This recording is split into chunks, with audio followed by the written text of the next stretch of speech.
Have you ever danced so hard you thought you couldn't stop? Well, what if you literally couldn't?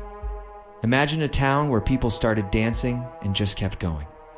For days, weeks, even months, without rest, until they collapsed from exhaustion and some even died.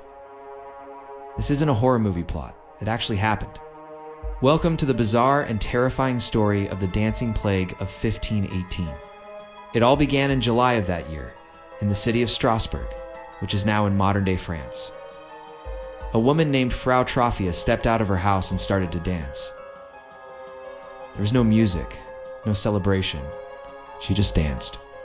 Her husband and neighbors watched, probably confused, maybe a little amused at first, but she didn't stop. She danced all day and into the night. Within a week, something even stranger happened. Over 30 other people had joined her, their bodies moving uncontrollably in the streets. Now, you might be thinking, okay, a weird flash mob, what's the big deal? But this was no party. The dancers weren't smiling. Their faces were filled with fear and anguish.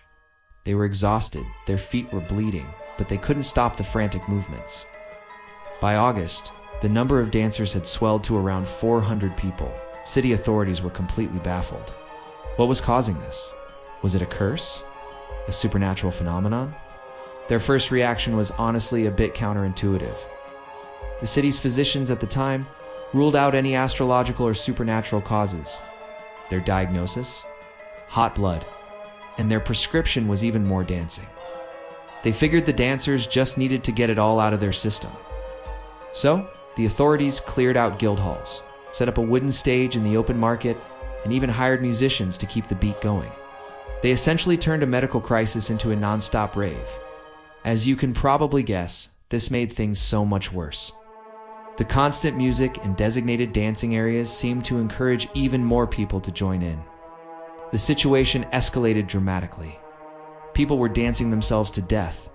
Reports from the time claimed that at the plague's peak, as many as 15 people were dying each day from heart attacks, strokes, and pure exhaustion. Imagine the scene.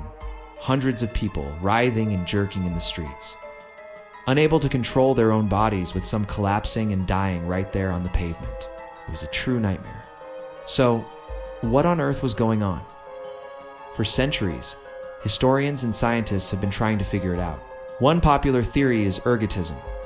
Ergot is a type of mold that grows on damp rye, which was a staple for making bread. This fungus contains psychoactive chemicals similar to LSD. Ingesting it can cause muscle spasms, hallucinations, and convulsions. This theory suggests the whole town might have been tripping on bad bread. It sounds plausible, but some experts point out that ergotism usually makes it hard to coordinate movements, not dance for days on end. Another compelling theory points to mass psychogenic illness, also known as mass hysteria. Think of it as a social contagion, but for physical symptoms. The people of Strasbourg in 1518 were living under extreme stress. They were dealing with famine, poverty, and rampant diseases like smallpox and syphilis.